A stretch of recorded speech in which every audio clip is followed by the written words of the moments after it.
José Ramón Cosío. Bueno, como siempre, un saludo al doctor Cosío. Buenos días, José Ramón, bienvenido, ¿cómo estás? Bien, Carmen, muy buenos días, ¿cómo estás tú? Pues muy bien, con tantos temas que están aquí a la mesa, pero Uf, bueno, te qué propongo, barbaridad. Uf.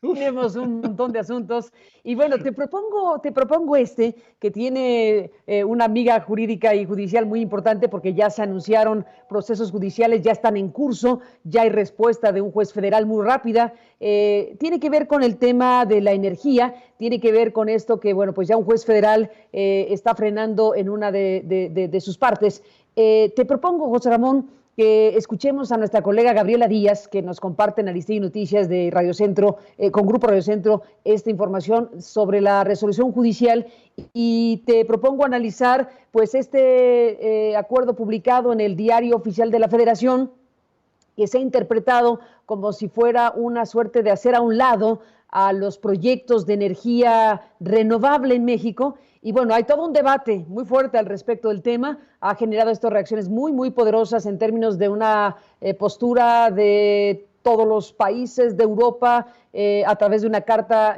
al gobierno de México, a través de sus embajadores en México, la carta de Canadá que igualmente envió en ese mismo sentido, ni se diga la postura del Consejo Coordinador Empresarial y otros órganos empresariales. Así que te propongo que escuchemos a Gabriela Díaz y te escuchamos a ti en un momento más. Adelante, Gaby. Intentamos. También que así es, un juez federal ya otorgó estas dos suspensiones provisionales en contra del acuerdo del Centro Nacional de Control de Energía que frenó el acceso a nuevas plantas de energía renovables a empresas privadas. Fue Rodrigo de la Peja, titular del juzgado primero especializado en telecomunicaciones y competencia económica, quien concedió estas dos primeras suspensiones y las llamadas demandas de amparo interpuestas por empresas afectadas por esta medida. Carmen, esto se refiere al acuerdo que tomó el SENACE en abril pasado, donde pues se determinó que a partir del pasado 3 de mayo las pruebas operativas para la puesta en marcha de estas centrales eléctricas, eólicas y fotovoltaicas de inversión privada frenaran, argumento que la intermediación de este trabajo de las plantas ponía en riesgo la operación del sistema eléctrico nacional ante la contingencia sanitaria por el COVID-19. La suspensión provisional se otorgó en el amparo interpuesto por la empresa española SM Electrosolar, que argumentó violaciones a la operación de su planta, dado que las autoridades ordenaron la reducción de generación de energía eléctrica, limitación y restricción de la capacidad de generación. Por ello solicitó a la Comisión Federal de Competencia Económica una investigación sobre barreras a la libre competencia en el mercado eléctrico. Será el próximo viernes cuando el Superior de Justicia determine si concede o no esas suspensiones definitivas, en tanto concluye el proceso judicial. Te comento que sobre este caso existen más de 25 demandas de amparo en contra del SENACE y bueno, se esperan, lo que tú señalabas, mucho más amparos, una ola de amparos por esta decisión que tomó la Secretaría de Energía el viernes pasado para suspender pues estas acciones de las empresas privadas de energía renovable. Encargan pues el reporte y los juicios que mantiene ya el Poder Judicial con estas demandas de amparo interpuestas por demandas, no solo interpuestas por empresas nacionales, sino también internacionales. Un reporte. Gracias, Gabriela Díaz, por esta información y muy buenos días. Buenos días, pues ahí está José Ramón Cosío, este panorama, ¿cómo lo ves tú? Mira, lo veo complicado y creo que valdría la pena que comenzáramos diferenciando dos cosas. Primero, está el aviso, el acuerdo del SENACE del pasado 29 de abril, que efectivamente, como decía la compañera reportera, ahí se dice que se van a suspender las actividades, las pruebas preoperatorias por un lado, y por otro lado también se van a suspender básicamente estas pruebas preoperatorias y también de las actividades que no se hayan iniciado, de las plantas de energía eólica o fotovoltaica. Entonces, ahí hay un primer elemento. Y el segundo es el acuerdo que se publicó el pasado día, el viernes de la semana pasada, en la edición vespertina del Diario Oficial, sobre la política de confiabilidad, seguridad y del sector energético. Entonces son dos cosas diferentes. Lo que en este momento se está discutiendo en los juzgados, entiendo yo, es este acuerdo del SENACE, efectivamente, del 29 de abril, en el cual se suspendió estos procedimientos que estaban llevando a cabo estas plantas. Ahí la discusión va a ser bien interesante y nos va a regresar a un tema que la Suprema Corte ya tuvo oportunidad de discutir, y es qué competencias le corresponden a la Secretaría de Energía y qué competencias le corresponden a la Comisión Reguladora de Energía.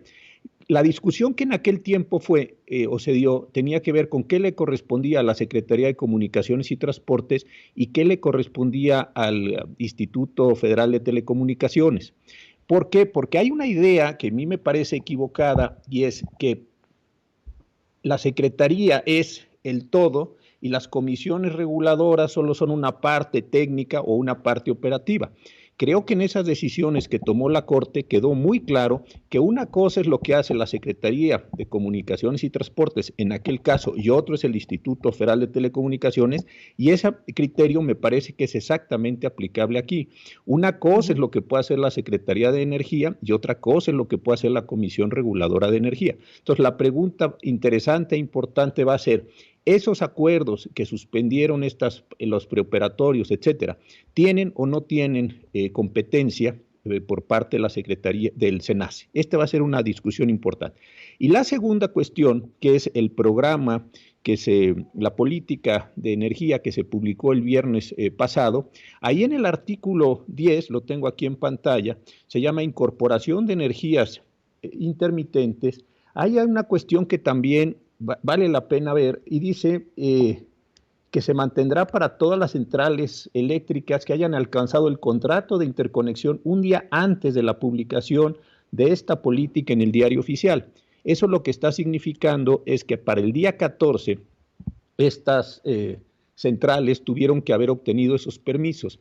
Pero ¿qué pasa si estaban en una condición preoperatoria? ¿Qué pasa si ya tenían contratos celebrados? Es decir, va a haber dos discusiones distintas, una derivada del acuerdo de SENACE, que básicamente va a ser una discusión competencial, y otra muy importante, que va a ser esta relacionada con la política energética. Ahora, en la parte de los amparos también es bien interesante lo que nos contaba la compañera, y efectivamente se han estado otorgando ya algunas suspensiones. Y esto me parece muy razonable, porque recordemos que en el acuerdo que emitió el secretario de Salud el 31 de marzo, todo lo que se refería a la producción de energía eléctrica era una actividad esencial. Y el acuerdo 8 que emitió el Consejo de la Judicatura Federal para determinar cuáles eran los casos de urgencia, los casos que sí podían ser conocidos durante este periodo de restricción de actividades, precisamente son los que se refieren a las actividades esenciales, a la producción de estos insumos que tienen que ver con COVID. Entonces, creo que la actuación judicial está bien realizada. Me parece que es el tipo de asuntos que tiene que admitir un juez por los propios acuerdos que mencioné, y adicionalmente el otorgamiento de la suspensión, pues ya se sabe que es algo que funciona prácticamente en automático. Ahora, y la discusión de fondo va a ser sobre las competencias de la Secretaría de Energía frente a la Comisión Reguladora de Energía. Y en el caso de la política, creo que hay una discusión adicional que tuvo que ver con la salida del titular de la COFEMER, del doctor César Hernández. ¿Por qué? Porque no tiene todas las especificidades, no tiene todas las mediciones, esa política donde COFEMER se tuvo que haber pronunciado. Entonces creo que son problemas técnicos importantes en ambos casos, más allá de todas las repercusiones políticas, económicas que tú habías mencionado con anterioridad. En este punto, José Ramón, la renuncia del funcionario, a ver, deja ver si te entendí bien, ¿qué implicación tiene? Desde luego es una señal, no hemos podido hablar con él, lo buscamos para poder conocer las razones de su renuncia, que nos pareció muy importante que haya decidido renunciar en este contexto. Se lo preguntamos ayer a la secretaria Rocío Nale, pero bueno, aquí dijiste algo importante, su renuncia asociada a que probablemente no cumple todas las especificaciones técnicas, el pronunciamiento. La política de confiabilidad, desde mi punto de vista, de acuerdo con la exposición, no alcanzó a tener todo el impacto regulatorio. Hay una manera de producción de todas estas normas y es un conjunto de pasos. Parece una cosa un poco burocrática, pero no lo es. La Comisión Federal de Mejora Regulatoria tiene que dar un visto bueno o al menos una opinión, más que un visto bueno, sobre los impactos que puede llegar a tener esta política energética. Entonces, la impresión que hay, al menos en los medios, lo que ha circulado en la profesión, es que el doctor Hernández renunció porque no fue consultado, o si fue consultado a destiempo, en fin, no en términos formales, no en los términos procedimentales que debía satisfacerse.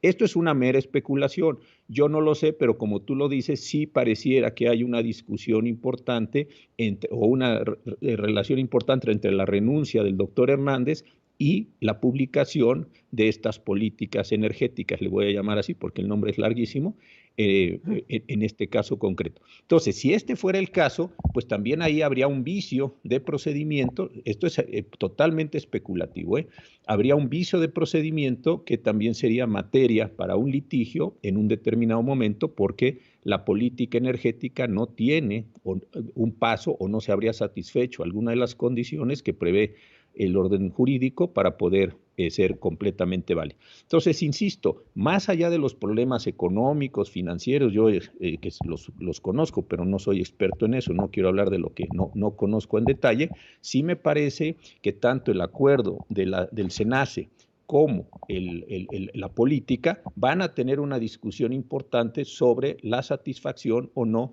de competencias y de requisitos jurídicos. Creo que es un asunto muy, muy importante e insisto, ya hay el precedente cuando la Suprema Corte diferenció lo que le correspondía a la Secretaría de Comunicaciones y Transportes y al Instituto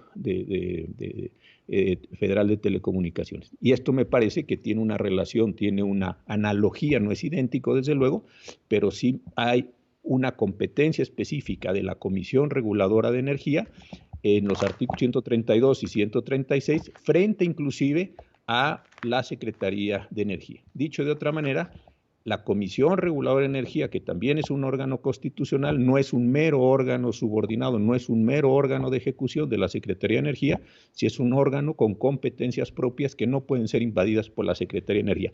Esa va a ser la discusión técnica jurídica cuando se resuelva el fondo de los amparos. El fondo de los amparos, con estas características jurídicas que estás mencionando, doctor Cosío, está el otro territorio, que es el que plantea el presidente de la República y la propia secretaria Rocío Nale, donde el presidente está planteando, pues, más que demandar, la iniciativa privada debería pedir disculpas. El presidente está planteando que en el Sistema Nacional de Energía se tenía que comprar primero la energía a los particulares y parar las plantas de generación de la Comisión Federal de Electricidad, y eso lo que está haciendo ahora el gobierno es ponerle freno.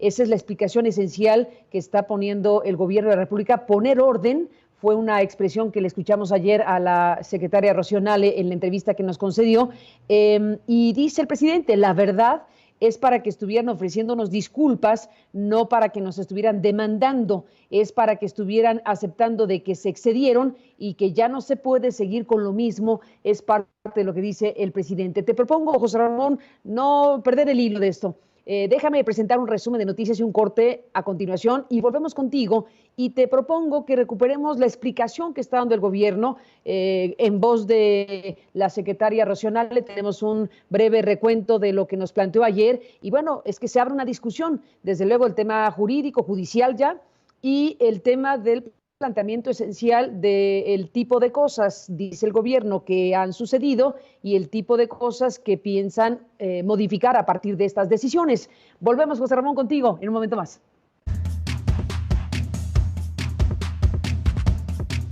Bueno, José Ramón Cosío, estamos de regreso con este tema que es tan importante sin duda y que, bueno, ha generado también enormes reacciones, como lo hemos aquí platicado, estos dos elementos que acabas de describir con mucha puntualidad sobre lo que se decide en materia de estos criterios energéticos. Te propongo, José Ramón, que escuchemos la explicación que está dando el gobierno de la República, una parte de la explicación que está dando el gobierno de la República, sobre estas decisiones que está tomando. Esto que ya, bueno, se judicializa, que ya está en proceso de judicialización. Ya tenemos las primeras decisiones de los jueces federales con suspensiones que aquí has contado y que has explicado. Y bueno, vamos a ver qué es lo que está planteando el gobierno de México sobre el tema, a reserva de que el público, si no escuchó la entrevista ayer con la ingeniera Rocío Nale, la secretaria de Energía, bueno, pues la puede escuchar completa en www.aristeguinoticias.com. Y aquí hacemos, José Ramón, un breve recuento. Te propongo que lo escuchemos y volvemos contigo. Quedó claro en los 4 años qué se hizo. Se entregaron 110 contratos petroleros que se están respetando. No se ha cancelado ninguno. Se entregaron 3 subastas eléctricas que se están respetando. No se ha cancelado ninguna.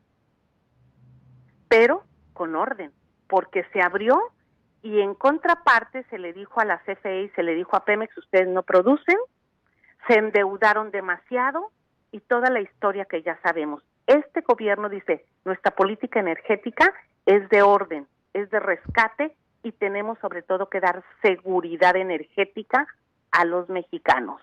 Seguridad porque deben de tener combustibles. Seguridad porque debe de haber electricidad para todo, asequible, para todos, que es diferente a las reglas del mercado de hacer negocio. Está bien, eso no nos molesta ni nos preocupa, pero la función del Estado es el bienestar de la población y que tengan los insumos, y es lo que estamos haciendo. Y ese es el cambio de política energética, porque ahí sí hay un cambio, Carmen. De acuerdo, que es lo que ha anunciado el sector empresarial desde México. Bueno, están en su derecho y pues vamos a contestarles. Si así lo hacen, vamos a contestarles. Están en su derecho. Fueron meses, se cuidó esto muchísimo y pues aquí lo más importante es que haya un orden y que haya diálogo. De nuestra parte no estamos cerrados, al contrario, hemos hablado con los privados. Yo hace ratito comentaba en otra entrevista, hace 2 meses estuvimos con Canaco en Mérida, en un foro que se hizo, y fueron los 2 subsecretarios de Energía, el de Planeación y el de Hidrocarburos, y el director de Electricidad de CENER a ese foro, estuvieron ahí. O sea, nosotros hemos estado platicando con ellos. Déjame cerrar esta conversación a reserva de seguir hablando, si me lo permite, Rocío Nale, con el tema de la renuncia de César Hernández. No sé, fíjate que este organismo depende de la Secretaría de Economía. Yo no hablé con él en ningún momento, hablé con la Secretaria de Economía, con Graciela Márquez, para decirle que iba el acuerdo a CONAMER, que no era necesario, porque la propia reglamentación o lo que tenemos no lo marca. Sin embargo, dijimos, bueno, que vaya a CONAMER por el antecedente que hubo en el 2017. Ellos así en el 2017 lo hicieron, pero no es necesario, es una facultad de la Secretaría de Energía, de la Secretaría de Estado. Y sin embargo, lo pasamos y no, a mí nunca me dijeron que hubiera problema o que él no estuviera de acuerdo. O sea, no lo conozco, pues. Bueno, el tema fue que el tema fue, a ver, déjame ver si estoy en lo correcto. Había la intención de publicar el miércoles de acuerdo. La CONAMER plantea que debe pasar por un procedimiento de esta Comisión Nacional de Mejora Regulatoria. El funcionario titular de CONAMER renuncia y finalmente es pasado por CONAMER, pero ya con la renuncia del funcionario. Por eso el tema pues se pone a la mesa, porque en ese contexto no puede uno disociar esa renuncia de lo que está pasando, ¿cierto? Bueno, no sé, mira, nosotros lo mandamos, pedimos al Diario Oficial de la Federación que se publicara. El Diario Oficial de la Federación revisa jurídicamente el tema, o sea, todo lo que se manda al Diario Oficial de la Federación lo revisa, hace sus comentarios, nos lo remite a la Secretaría de Energía el comentario, dijimos, no es necesario, pero si tú dices que es necesario, pues que pase, no hay problema. De nuestra parte no hay problema. Y bueno, eso es todo. Yo creo que también hay una falta de ética, Carmen. Si a un funcionario le llega un documento para su opinión, ya sea buena, mala, positiva o negativa, pues tiene que externarla. ¿A quién? A quien le está pidiendo la opinión, dentro del organismo, dentro del gobierno. Si sale públicamente al momento que le llega, bueno, ¿qué ética tiene un funcionario público? También hay que preguntarse eso. Fíjate, yo me entero por los medios que se filtra el documento, que el Diario Oficial de la Federación le estaba preguntando a esta persona. Yo ni sabía que el Diario Oficial de la Federación le estaba preguntando. O sea, te lo comento, pero ese es mi sentir. Yo no tengo, nunca me dijeron nada, yo no conozco a la persona. Con la secretaria de Economía hemos trabajado excelente. Graciela Márquez, de primera, la verdad, y dijo, sí, por supuesto, a ver, vamos viendo para que se cumpla de acuerdo a lo que tiene este organismo, y no hay problema. Nunca escuché un comentario de que estuvieran a favor o en contra, nunca. Eso lo supe Pues, por medios y dije, caray, pues a mí no me lo hicieron saber. Bueno, ese es, José Ramón Cosío, un resumen de lo que fue la entrevista más larga con la Secretaria de Energía el día de ayer. Y bueno, lo que te plantea ver esto, al final de cuentas hay también un planteamiento, las palabras que de aquí retomo es que la Secretaria está diciendo, lo que estamos haciendo es para poner orden, utilizó la palabra rescate y seguridad. Son los tres conceptos que utilizó para hablar y justificar las decisiones que se están tomando. Mira, más allá de eso, pues esa es una decisión de política de la secretaria, pues puede ser muy respetable. Yo no sé todos los elementos que ella tiene, pero aquí la discusión que se va a prever, y ella misma lo decía y lo decía bien, es una discusión jurídica. La discusión jurídica actuó dentro de sus competencias la secretaria o la Secretaría de Energía frente a la Comisión Reguladora de Energía. Esa va a ser la discusión central. Esos son los artículos 132 y 136 de la Ley de la Industria Eléctrica. Y eso es lo que está resolviéndose en los juzgados. Ahora, si se va a poner orden en las cosas y consideran que ese es el orden, pues hay que satisfacer todas las formas jurídicas, porque se podrían encontrar con que un juez de distrito o después un tribunal colegiado o inclusive la Suprema Corte pudieran llegar a determinar que la Secretaría de Energía no tiene las atribuciones para hacer lo que hizo, porque eso le correspondía a la Comisión Reguladora de Energía. Si ese fuera el caso, pues se caería estos acuerdos. El primero, el acuerdo del 29 de abril. Y en lo que se refiere a la situación de la política energética, pues habría que ver también si se quedaron satisfechos o no. La secretaria dice, y pues seguramente eso es lo que ella piensa, y su jurídico también se lo asesoró así, que la Comisión Federal de Mejora Regulatoria no tiene participación en estos actos. Hay un punto de vista contrario, que en el sentido de que sí debía haberse pronunciado la Comisión Federal de Mejora Regulatoria, que ese es un requisito insalvable, y si ese fuera el caso, también se caería esa política energética por la falta de cumplimiento de uno de los requisitos. Está todo esto, como decimos los abogados muy elegantemente, sub iudice, está sometido ya al derecho para estos efectos. Ahora, esta parte hay que distinguir también los procedimientos. Esta parte del amparo lo que está haciendo es simple y sencillamente tratar de revocar un acto de autoridad. Este acto de autoridad es la decisión del SENACE y la decisión de la Secretaría. Es lo que están ahora buscando la discusión.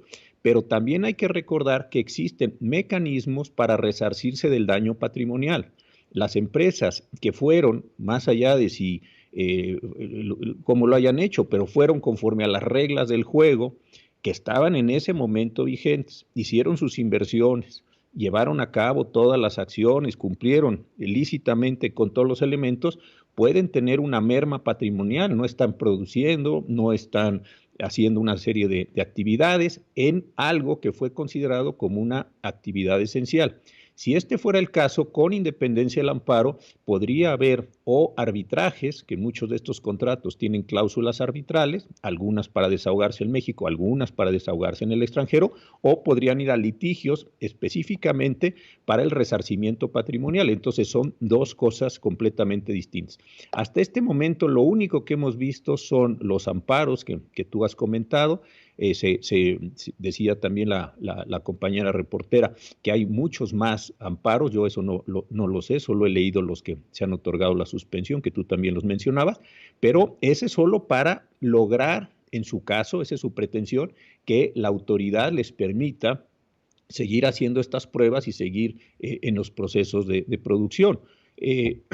O que están ya en marcha todos estos mecanismos. Pero el patrimonial, el arbitral, etcétera, esa es una cuestión distinta que hasta este momento no se ha abierto. Estoy casi seguro, porque así suelen comportarse este tipo de litigios, que si se ganaran los amparos y las plantas volvieran a activarse, todas estas, las fotovoltaicas o las eólicas, bueno, pues eso me parece que no los llevaría a una condición litigiosa en términos patrimoniales. Pero si los amparos son negados, pues es muy probable que entonces destapen los otros mecanismos jurisdiccionales o arbitrales que tienen para seguir con estas mismas cuestiones. Porque, insisto, más allá de si la ley estuvo bien hecha, mal hecha, esa es una discusión distinta, pues esas empresas actuaron conforme el orden jurídico lo preveía. Ahora, si estas empresas no actuaron conforme al orden jurídico, bueno, pues ahí hay una cuestión de, pues a lo mejor hasta delictiva, por parte de quienes participaron en esos contratos, tanto dentro de la administración pública como fuera en las empresas, y eso también pues tendría que ponerse a la vista de la Fiscalía General de la República por el quebranto patrimonial ahí que se generó respecto de un bien público. Entonces, todo eso es lo que se tiene que discutir. Vaya Y es un asunto largo, sí, es un asunto largo. Yo creo que esto apenas es un asunto empieza. largo, sí. Sí, complejo, porque complejo y porque estás ya planteando las cosas en tono alto. Al final de cuentas tú dices, bueno, si hay algún tipo de actuación de esa naturaleza que generó daño patrimonial al Estado incluso, por la manera en que se están planteando las cosas, pues entonces tendría que haber ya una circunstancia de esta naturaleza ante la Fiscalía General de la República. ¿Qué fue lo que hicieron? Esa pregunta se hizo López Obrador y se dio respuesta a sí mismo cuando dijo esto en Palacio Nacional ayer. Vale la pena, por lo que dices, retomar esto. Se va a continuar. Es que se va a dar más información poco a poco sobre este tema. ¿Qué fue lo que hicieron? Dijeron, a ver, vamos a dar facilidades a quienes produzcan energía renovables, energías limpias, pero en algunos casos negocios sucios. Bueno, y se dejó de lado a la Comisión Federal de Electricidad, como si la Comisión Federal de Electricidad no produjera energías limpias. No se consideró que lo que se produce de energía en las hidroeléctricas de la Comisión Federal de Electricidad y en otros procesos, en otras plantas, eran energías limpias. Y entonces el trato preferencial se le dio solo a los particulares.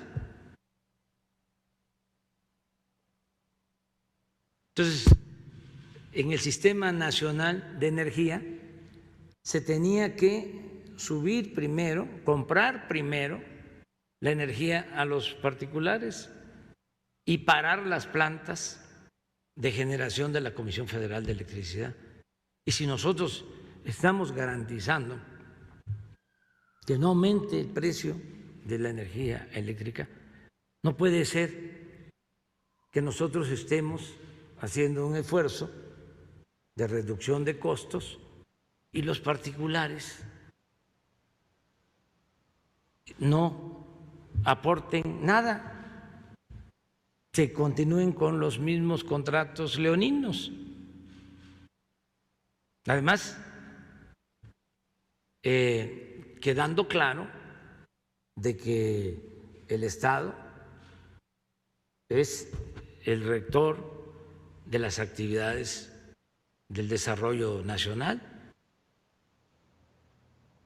Entonces, eso es lo que se está haciendo, poniendo orden, y lo vamos a seguir haciendo. Y eso es lo mismo para los que no pagaban impuestos. La verdad es para que estuvieran ofreciendo disculpa, no para que estuviesen demandando. Es lo que planteó el presidente de la República el día de ayer. Pues, doctor José Ramón Cosío, aquí está el planteamiento que se hace sobre las decisiones que se están tomando y pues tal como lo planteaste, si hay elementos que lleven al gobierno a hablar de negocios sucios, porque esa es la expresión que usó el presidente en algún punto, pues tendría que procederse también ante la Fiscalía General de la República, es lo que estás planteando. Mira, es que la lógica, yo insisto, va a ser más o menos la siguiente. Ahorita las empresas, que supongo que ellas entienden que hicieron un negocio lícito, ¿por qué? Porque había una legislación, había un programa energético, en fin, salieron, obtuvieron unos permisos. Esos permisos yo presupongo que son legales. Si hay un permiso que no es legal, si se entiende que hubo actos de corrupción, pues eso se resuelve abriendo procesos penales, carpetas de investigación, pues, para que esas personas sean procesadas. Pero quienes cumplieron con las reglas del juego que en ese momento estaban en vigor, pues legítimamente se sienten, me parece, afectados para salir a litigar. Eso es lo que prevé el orden jurídico. Entonces, en este momento, lo que me parece que están haciendo es ver cómo levantan estos actos de autoridad que o quitan de en medio estos actos de autoridad que les están impidiendo continuar con sus procesos de producción energética. Ese sería el primero. El segundo caso es que del lado del gobierno, como lo dice el presidente, si se han hecho negocios ilícitos, pues sería conveniente que se determinara quiénes son, por qué se hicieron, cómo se hicieron, quiénes ganaron, etcétera, porque también me parece muy complicado decir, se hicieron esos negocios y vamos a ir soltando la información de poco a poco. Pues esa no es información, esos son hechos delictivos que se tienen que abrir las carpetas, y esa sí me parece que sería una acción muy correcta si es que efectivamente hay esos elementos, que se procese a quien actuó no conforme a las reglas del juego vigente. Y del lado de las empresas, mi impresión es que si no logran con los amparos revertir estos actos que les están impidiendo producir energía eléctrica, insisto, irán a procesos patrimoniales para resarcirse de los daños. Entonces, ese va a ser el juego complejo en los próximos meses. Va a haber, desde luego, presiones internacionales, va a haber todos los organismos cupulares que buscarán apoyar a sus miembros. Es decir, creo que este es un asunto muy importante en términos de políticas públicas. Lo que sí me parece muy importante, insisto en esto, es que si hay actos de corrupción, hay actos y negocios ilícitos, negocios suizos, como dijo el presidente, pues que se vaya sobre ellos y entonces se van diferenciando las condiciones. Estos son ilícitos, estos son lícitos, y me parece entonces que se empieza a racionalizar, y ahí sí cobra sentido lo que decía la secretaria de Energía en cuanto a que pues se le pone orden al juego. Lo que está preocupando mucho, y otra vez eso es lo que van a resolver los jueces de distrito y después los demás órganos del Poder Judicial de la Federación, es si había o no competencias jurídicas, estrictamente competencias jurídicas, para hacer lo que se hizo. Yo supongo que la Secretaría de Energía y los demás órganos considerarán que sí. Los otros particulares, como los que fueron a los amparos, que ya obtuvieron suspensiones, considerarán que no, y esa es precisamente la litis, ese es precisamente el conflicto que vamos a ver resolviéndose en los próximos días o las próximas semanas o meses inclusive en los tribunales. Y va a ser un asunto de verdad muy importante. Y otra cosa que decía el presidente, es verdad que la rectoría económica está en manos del Estado, pero el Estado también está definido como un participante más en un sistema de economía mixta. Entonces, no a cuento de yo soy el rector de la economía, puedo modificar unilateralmente las condiciones del mercado, las condiciones de competencia, las condiciones comerciales, financieras, etcétera, Eso tampoco se puede, porque la Rectoría Económica del Estado se ejerce conforme a competencias, no es un juego general, no es una imagen general, sino son reglas jurídicas precisas que se tienen que ejercer en cada momento para ir logrando sus objetivos o para ir logrando los propósitos que se hayan previsto en las distintas normas. Eso es lo que vamos a ver en los próximos meses, insisto, y va a ser una discusión de verdad muy interesante. Yo no dudaría que el Estado mexicano pudiera ser demandado en los tribunales arbitrales o en distintas jurisdicciones, insisto, para el resarcimiento patrimonial. Y tampoco vería lejano que el presidente de la República, que la Fiscalía General de la República como órgano autónomo, de llevar a cabo estas carpetas de investigación. Es decir, creo que esto va a empezar a entrar en una dinámica interesante y compleja. Y muy importante, sin la menor duda, muy, muy importante todo esto, José Ramón Cosío. Déjame cerrar este encuentro contigo, si te parece, dando un giro. Hablando de que entraron en vigor las medidas, ayer lunes entraron en vigor las medidas que deberán seguir las empresas que reanuden actividades en el país a fin de evitar los picos epidémicos y, bueno, para enfrentar esta epidemia que está en curso del COVID-19. Y, bueno, el asunto es que son lineamientos, el asunto es que hay un conjunto de cosas para evitar que el virus se propague más, pero dar paso al reinicio de actividades también. Así que, pues está todo esto que involucra muchísimas cosas. José Ramón, ¿cómo lo ves? Fíjate que bien interesante, y hubo una discusión la semana pasada. Yo creo que las cosas están, esta es una intuición nada más de ver los elementos externos. El miércoles de la semana pasada se publicó en el Diario Oficial un acuerdo del Consejo de Salubridad General que decretaba incorporaba algunas actividades a las esenciales. Esto era construcción, producción de piezas de equipo de transporte y minería. Ese mismo día, en un acto de verdad muy extraño, se retiró el Diario Oficial de la Federación, se retiró el acuerdo del Consejo de Salubridad. Inclusive, pues estuvieron circulando en redes, yo no sé si son como unas modificaciones que hicieron en la página 29 del Diario Oficial del día del miércoles de la semana pasada, una cosa, la verdad, rara y debo decirlo también preocupante. Bueno, sale eso el Diario Oficial del miércoles 13.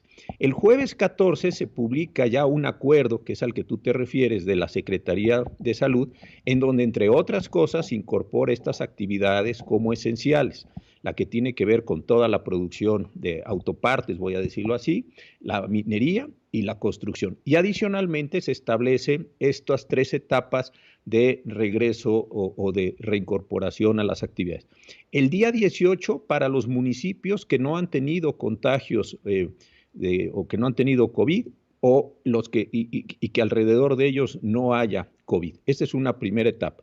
2, una etapa que le llaman de preparación, en donde se tienen que presentar filtros sanitarios, se tiene que capacitar gente, establecer protocolos para la reanudación al día 1 de junio. Y finalmente la reactivación de actividades para el 1 de junio en este sentido. Entonces son 3 categorías distintas. En el momento en que estabas presentando el resumen, estaba la charla del doctor López-Gatell del día de ayer, en la que decía, y creo que con razón, que el regreso del 1 de junio no es un regreso en automático como a una condición normal, sino esto que tiene que proceder conforme a un semáforo que la propia Secretaría de Salud está elaborando y está actualizando. Hay un color rojo, un color naranja, un color amarillo y un color verde, y va a ir bajo los sistemas de detección de datos e información señalando cuándo se puede volver. Cuando estamos en un semáforo rojo, lo único que se puede hacer son las actividades esenciales. Evidentemente, cuando se está en un semáforo verde, pues todas las actividades como en una condición de normalidad. Y ahí es donde estamos en esos términos y en este momento con estos semáforos. Todavía el semáforo, este acuerdo me parece que requiere más precisión porque hay que desarrollar lo que tú decías, los lineamientos para estos efectos. Ese acuerdo que salió el jueves 14 tuvo un adendo el viernes 15 y se le puso algunas actividades adicionales, filtros, algunos controles mayores para estos efectos, y las industrias, sobre todo de autopartes, que me parece que iba dirigido ahí, se estableció que debían satisfacer ciertos protocolos, y solo si satisfacían esos protocolos nacionales y los requerimientos que se hagan en el extranjero, sobre todo, insisto, debe ser toda la producción, que ha sido un tema también importante, podrían reabrir sus actividades. Entonces, empieza esto a organizarse, empieza a tener algún sentido. Ahora, en lo que están comentando los médicos, los epidemiólogos, sí hay un problema porque, dado que se han hecho tan pocas pruebas de COVID-19, todavía COFEPRIS la semana pasada clausuró en algunos hospitales o en alguno en particular estas pruebas, pues tampoco se tiene la mayor certeza de que en esos municipios o en los aledaños no haya contagios, porque parece ser que esto tiene una situación de retraso entre lo que se informa en las conferencias de las noches y la información que está fluyendo. Entonces sí hay un sentido de incertidumbre en relación a lo que se está abriendo. Pero en fin, ahí están los lineamientos que publicó la Secretaría de Salud el viernes de la semana pasada, dándonos algunas directrices de cómo nos podríamos ir moviendo a partir del semáforo. Ese es el semáforo. Ahí está el semáforo, ahí están los lineamientos, ahí entra en vigor este procedimiento, esta serie de medidas sanitarias. Y bueno, pues iremos viendo cómo se instrumenta todo esto. Gracias por estar aquí, como siempre, doctor José Ramón Cosío. Seguiremos hablando. Gracias, Carmen. Si me lo permites, te seguimos de cerca el próximo viernes a las 12 del día en www.aristiguinoticias.com. En 2020, la pandemia, esta serie de la que formas parte de manera principal. Gracias por estar aquí y muy buenos días.